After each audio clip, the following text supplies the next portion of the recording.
I realized something was wrong the day I stopped waiting for him to come home.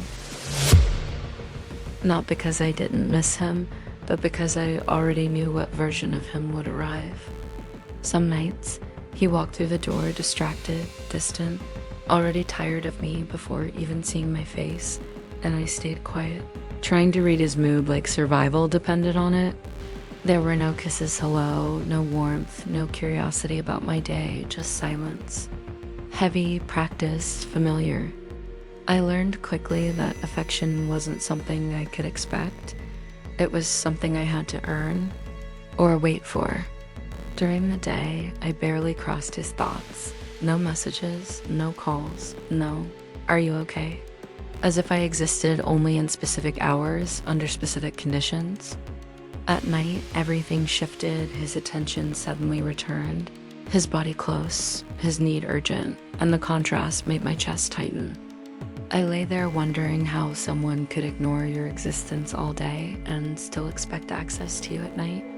Sometimes I wanted to ask, "Do you even notice when I disappear?" But the words stayed trapped, afraid of the reaction they would cause. He used to say I was too sensitive, that I imagined problems, that nothing was wrong. And for a while, I believed him. I told myself it was normal, that relationships go through phases, that love didn't need constant care. Even when my heart was starving. If any part of this feels uncomfortably familiar, stay with me. Ever felt this kind of loneliness within a relationship? Please take a second to subscribe. These stories are for you. I started to feel like my emotions were an inconvenience, like my needs were interruptions in a life he considered more important. When I tried to talk, his answers were short, impatient, dismissive, and slowly, I learned that silence was safer. Not peaceful silence, survival silence.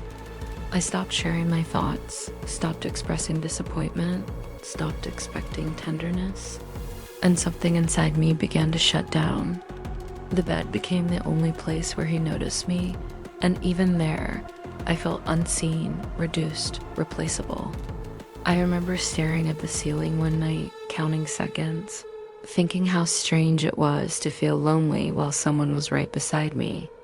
I wasn't asking for grand gestures, just presence, just care, just the feeling of being chosen outside of convenience. But he seemed comfortable with the version of me that didn't complain, didn't question, didn't ask for more.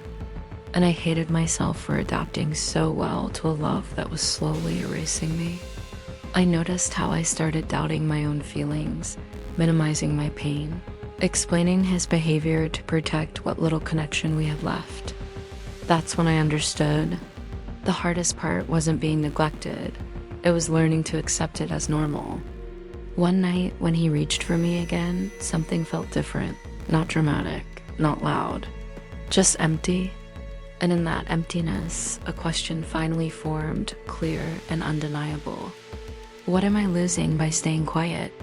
I realized I had been shrinking myself to fit into the spaces he allowed me to occupy. I wasn't asking for too much. I was surviving on too little. And love, real love, shouldn't feel like permission granted only when convenient. That thought didn't bring relief. It brought fear, because clarity often does. If you're listening to this and your heart feels heavy, hear this slowly.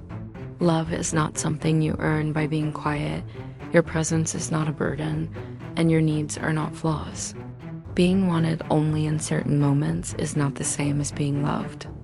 You deserve connection that exists in daylight, affection that doesn't disappear, and a relationship where you don't have to fade to be accepted. Sometimes choosing yourself starts with recognizing that you've been surviving where you were supposed to be loved.